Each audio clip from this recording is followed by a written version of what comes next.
Hello, friends and fellow stargazers. Today we're going to be talking about dasas, specifically what they are, where to find them in Parashara's light, worksheets and templates you can use, and how to put this all together using a chart example. I'm Tahia. Welcome to the light where software meets the stars. I'm a Vedic astrologer and astro techie, and I'm here to bring you tips and tutorials on Parashara's Light 9.0.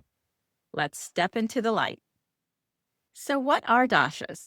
If you've come this far in your Vedic astrology journey, you're probably very familiar with the term.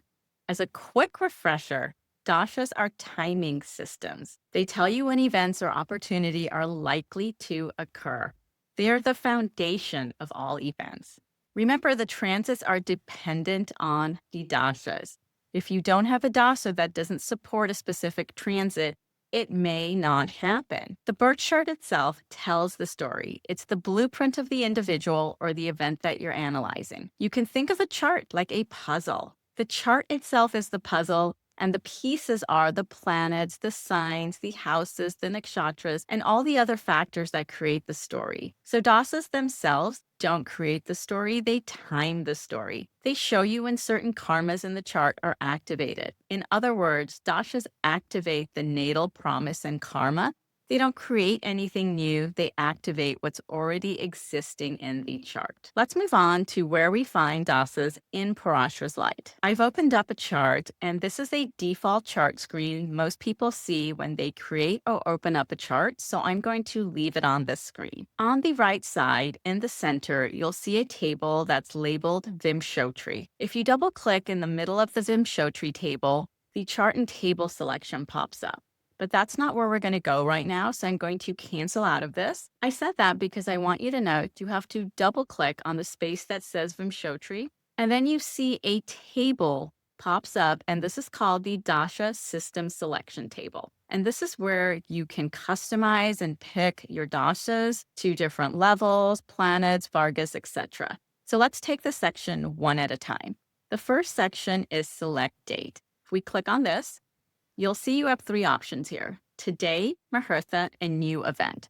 I would leave this on today. If you are looking to try to create dashas based on a Muhurta or new event, there are other places in the software that you can get that information. I don't want to sidetrack from this demo by showing you where, but there are other options for finding dashas for a Muhurta or new event. If you click on Help, you have the Parashara's Light manual that comes up, and you can see here there is assistance for a variety of different information. I also want to point out that you can actually find a lot of this information in the Ask Parashara custom GPT I created. I designed it specifically for software purposes to find information related to Parashara's Light 9.0. And of course, you can always watch my videos. We're going to click out of the first section. And now we're going to look at the second section, which is called Dasha System. And there are 26 dashas listed here. You can see it defaults to the first one, Vimshotri, and then you have a wide array of dashas that you can pick from. This is not organized in any sort of fashion. It's not alphabetical. I initially thought it was nakshatra versus sign-based dashas, but it's not. You pretty much have all of them mixed in together here. But this is where, if you want to change your dasha, you would do it here. The third section is called Levels, and this is where you can detail the granularity of the dashas from one, which is your Mahadasha, all the way down to the fifth level of detail called the Pranadasha. I'm going to show you where else you can do this, so I'm going to click out of this for a second, and where you see the plus sign here, if you keep clicking on that, that will give you more granularity. And then if you click on the minus sign, that is the reverse. It goes back to less detail. So I'm going to go back to the table, double click in this space again. And now we're back here. The fourth section is dashas based on the planets and the lagna. So you can see the default is set on the moon. And then you have the option of selecting other planets if you would like to look at the dashas from other planets. And the last section is Vargas. And this is where you can select the dasha based on the Varga. The Janma is the birth chart, and this is where you should start from. If you're looking to find dashas for other specific Vargas, you can use this table over here. Just remember, your birth time is your biggest data point, and that has to be the most accurate for all of these to work The more accurate your birth time, the greater the chance that you can say an opportunity will or will not happen. So that is your Dasha System Selection Table. So I'm going to click out of this right now. Now let's talk about the different Dasha systems. As you saw, there's many Dashas, but they generally fall into two categories, Parashara and Jaimini. With Parashara, you are primarily looking at nakshatra-based dashas. And with Jaimini, you are looking at sign-based dashas. With the nakshatra-based dashas, the most widely used, as you just saw, is Vimshotri. The system is based on the 27 lunar nakshatras, starting from Ashwini to Revati, and the starting point is the nakshatra of the moon at birth. I'd always recommend when you're looking at a chart to look at the starting dasha of the event or the person. It will give you a good idea of the color and complexities that the person or the event is starting out with. Vimshotri literally means 120, and this is referring to the 120-year cycle of the full dasha sequence. The first dasha you experience depends on the nakshatra the moon occupies at birth, and the balance of the first dasha depends on how far the moon has progressed through that specific nakshatra. If you're new to Vedic astrology, or actually wherever you are in your Vedic journey, Vimshotri Dasha is usually the best place to start to get a good understanding and foundation of how these cycles of time work. The second category is sign-based dashas. The most well-known system here is Chara Dasha, which comes from Jaimini astrology. Instead of the nakshatras, these dashas are based on the 12 zodiac signs from Aries to Pisces. They also rely on something called Jaimini Karakas, which assign different roles to planets based on their degrees. These roles help determine how events unfold during their different dasa periods. Vedic astrologers tend to use more than one dasha system to align different periods to confirm an event. This is called confluence, when there is alignment between two different systems to confirm or deny if an event or an occurrence will or will not happen. Just remember, don't mix the two and create a hybrid dasha. What you want to do is keep them side by side to see how they align and if there's commonalities or differences. So how do we actually see how these different dasas can align? That's going to take us to the next part of our discussion, which is looking at different dasha worksheets and templates. So we're going to go to charts up here in the navigation bar, click on this, and then you will see a drop-down. And the first drop-down we're going to go to is Dashas nakshatra-based, and click on this. And now you will see here, you have a table of all the different nakshatra-based dashas. So this is not exhaustive of all of them, but it's a good list of a chunk of them. What you can do is study the different types of dashas and then decide which ones are working for you to compare and contrast opportunities and events that could or could not happen. And once again, you can just click the plus sign or the minus sign for granularity, and that goes for all the different dashas. Now, let's say you wanted to see more of the Jaimini sign-based dashas. If you go right here where it says Dashas Nakshatra-based, click on that. You'll see a worksheet property table come up. And if you click on Dashas Rasi-based and click OK, you now have a Rasi-based worksheet that gives you all the different sign-based dashas that you can review and examine. Now, let's say you wanted to see the sign-based and the nakshatra-based all on one worksheet. You can always create a custom template, and I'm going to show you an example of one. So if you go back here and click on Dashas Rasi-based, it brings up that same worksheet properties table, and we're going to go to Add Screen. So you can see I had to click on Add Screen a few times till I came up with a blank screen. I'm not sure why. I haven't really worked through that. Just for the purposes of this demo, we clicked a few times and we got to a blank screen. I'm going to call this screen Dasha Demo. And you can see the dimensions here are 3 by 3. And what that means is that you have 3 tables across and 3 tables down. And these options over here allow you to keep this as a favorite, which means it will pop up under the charts drop-down list. Or if you want this to be your home screen, you can also click home screen. And every time you open a new chart, it will default to this screen. I'm not going to click any of that. I just wanted to explain that. I want to show you how to create your own Dasha template from this. So I'm going to click OK. And now we have a blank screen. And now we're going to fill the screen with tables that are related to dashas. The first table I'd recommend is the birth chart. So we're going to double click here. And this is where the chart and table selection that first popped up in the beginning of the video. And you see here, there's 4 different columns: tables, context, special charts, and Vargas. Since we are going to add the Rossi or the birth chart to the top left-hand corner, I'm going to leave these as is, which means I'm going to leave it on chart, birth, sign, and janma. And I'm going to click OK.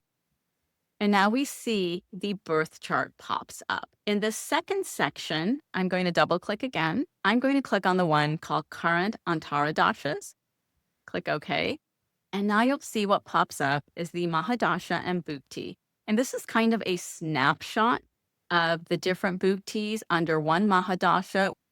And if we continue with our table, we're going to double click. And now I'm going to click on this one that says Dasha. And notice I'm leaving all of the others as they are in the default positions with birth, sign, and janma. I'm going to click Dashas here. Click OK. And now we see the Vimshotri Dasha popped up, and this is from the moon. That's the default position. Let's say I want to add the Lagna. So I'm going to double click again, click Dashas, click OK. And then I'm going to double click in the space up here next to Vimshotri.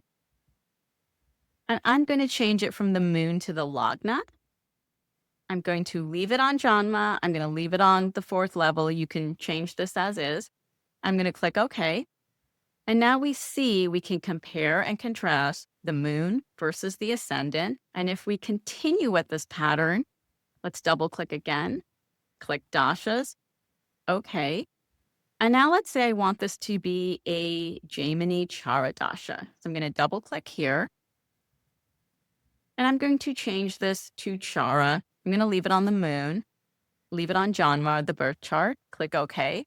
And now you can see you have 3 different dashas that you can compare at a snapshot. You've got Vimshotri from the moon, the ascendant, and Chara Dasha from the moon. And this way you don't have to go back and forth between different worksheets. Of course, you can design this however you want. This is just an example of what you can do. Since we have space at the bottom, let's just fill this out. We're going to double click here. And let's just say we're going to pick planetary information. Click OK. And you can see here, similar to the Antara Dasha table, this takes up 2 table spots. So just remember, if you want more information, sometimes on Parashara's Light, it can take up a little bit more of the actual template space. And then since we have 1 table left, let's double click and let's just add transits here. So now you have a full kind of customized, personalized template or worksheet that is Dasha specific with some planetary information as well as transit information. Again, I welcome you to try and make this your own.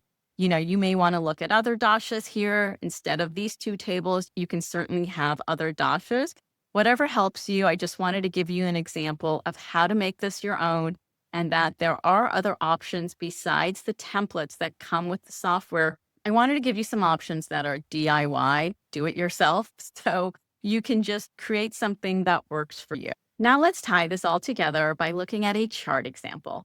I'm going to use the chart of Matthew Perry, who is the late American actor from the US sitcom Friends. I like using his chart because I've read his autobiography, which helps correlate real-life events with the Dasha periods. In general, as you're studying Vedic astrology, it often helps to actually read someone's biography or autobiography because you can connect the dots between what's happening in their life with the Dasha period. Matthew Perry was born August 19th, 1969 in North Adams, Massachusetts in the United States. We're going to look at specific events that we can correlate dashas to. This includes when his parents divorced in 1970, when he moved to Los Angeles in 1984, and when he became famous in Friends in 1994, and lastly, his death in 2023. And we're going to start with the basics of the chart, primarily looking at different events correlated to dashas, and I am going to be using the Vimshotri Dasha in this example. Matthew Perry is a Cancer rising. His ascendant is in the nakshatra of Aslesha. This is a serpent-related nakshatra related to poisons and toxins. Being a Mercury-ruled nakshatra, this is very powerful for speech, which he was famous for with his quirky lines as Chandler Bing in the Friends sitcom. Ashleisha can also be known for some sort of hidden addictions. In general, the serpent-based nakshatra can often involve some sort of secretive behavior or something behind the scenes. Next, we notice his moon is in Swati nakshatra in Libra. Swati is ruled by Rahu, which means he began his life in the Rahu Mahadasha. Being born into a Rahu period can often bring instability early in life and can be actually jolting to live as a child. The nakshatras of the nodes, especially when one is born into them, early life can have a lot of instability, changes, which can be difficult as a child to adapt to at that very fragile period. Shortly after he was born, his parents divorced around 1970. I don't have the exact date, but it was around that time. And if we look at the dashas, this correlates to his Rahu Venus period. Rahu Venus, whether it occurs in childhood or adulthood, tends to bring some sort of shakeup in the person's life. The nature of that shakeup depends on how Rahu and Venus are placed and related in the chart. Remember, Rahu and Venus are planets of desire, so together can tend to shake things up more than anything, because that strong desire tends to have a price to it. And when this occurs in childhood, the person really does not have a lot of control over that event because for the most part, they are not involved in any of the decision making. If we look at Rahu Venus and their relationship in the birth chart, we see they are in a 5-9 relationship. You see here, Venus is 5 houses away from Rahu. 1, 2, 3, 4, 5. And then from Venus all the way back to Rahu is another 9 houses. That 5-9 can sometimes signify, because the 9th house is one of long distance travel, that there is some type of move. And during this period, he moved from Massachusetts to Canada as a result of his parents' divorce. And interestingly, if we look a little deeper and look at the Dwadashamsa, we see that Rahu and Venus are in a 4-10 relationship. And that type of relationship can often indicate some kind of move or change involving the home, which is exactly what happened. Then in 1984, he moved again, this time from Canada to Los Angeles to pursue acting. If we look at the dashas during that time, it appears to fall in a Jupiter K2 period, possibly transitioning towards Jupiter Venus. If we focus on Jupiter K2, we see that K2 is 12th from Jupiter, which often can indicate departure, separation, or some type of relocation. We also see Jupiter is in the nakshatra of Hasta, which is ruled by the moon, and the moon sits in the 4th house. So again, we see symbolism connected to home, relocation, and living circumstances. We can also see confirmation in the D9 and the D10. In the Navamsha, Jupiter is in the 5th house and K2 is in the 1st house, which creates another 5-9 relationship. The 5th house correlates to creativity, theater, and performance. And again, we see the theme of movement and transition tied to pursuing acting. If we look at the Dasamsha or D10, Jupiter is in the 2nd house and K2 is in the 10th, again forming the 5-9 relationship. With K2 in the 10th, we can see indications of a shift in career direction or a search for purpose, which aligns with him to moving to Los Angeles to pursue acting. Then in September 1994, he made his debut on the sitcom Friends. Interestingly, this happened almost immediately after his Saturn Dasha began. In his natal chart, Saturn is debilitated in Aries in the 10th house. However, in his case, this forms what is known as a Nicha Bhanga Raj Yoga, where a debilitated planet in a powerful position, such as an angle or a Kendra, produces great success or fame. In his case, that debilitated Saturn translated into major public success and recognition. One thing to note is Saturn in Aries doesn't actually mean something negative. It can simply indicate things happen quickly or impulsively, versus Saturn's usual slow deliberation. And in his case, fame certainly came very quickly, almost overnight. Another interesting thing to note is Saturn is in the nakshatra of Bharani or Bharani. Bharani being Venus ruled and in the 10th house can be related to fame, but it also can relate to keeping secrets. Secrets we keep from others or things that are hidden from us. If we look at the Navamshapada of Bharani, it falls in Leo, which again ties into his public visibility and recognition. And in his life, we know he kept many of his struggles with addiction private for years before they eventually became public knowledge. Matthew Perry passed away on October 28, 2023, in his home in Los Angeles. At the time, he was running a Mercury Rahu Saturn period. If we look at the Mercury Rahu axis, we see Mercury in the second house and Rahu in the eighth. This does activate the second, eighth house axis, which can be significant in matters involving life, death, and substances entering the body. In general, when we see malefics in the second house, particularly with the nodes, this can often indicate addiction or substance abuse. Rahu is also in the nakshatra of Purva Bhadrapad, which is symbolized by the front legs of a funeral cot and is often associated with intense transitions, ending, and transformative experiences. This nakshatra is also related to a trance state, altered consciousness, or intoxicants, which is notable given his death involved a ketamine overdose and drowning. His ascendant is in Ashleisha, another nakshatra associated with toxins, poisons, and chemical substances, which again adds another layer of symbolism. So as you just saw, this is one example of how we can analyze dashas in relation to life events. So let's go over what we covered today. We talked about what dashas are, where to find them in Parashara's light, how to view them in different worksheets, how to create your own custom worksheet, and then we looked at a real life example of how dashas correlate with events using the chart of the late Matthew Perry. As you continue working with charts and dashas, you'll see how these timing cycles activate different parts of the chart and correspond with events in someone's life. And remember, less is more. You can learn a tremendous amount by working deeply with just one dasha system. I hope this helped in bringing some of the pieces together and connecting the dots for you. From here, you can continue building your skills by integrating dashas with a full chart analysis. Thank you so much for watching. I'll see you in the next video and keep shining your light.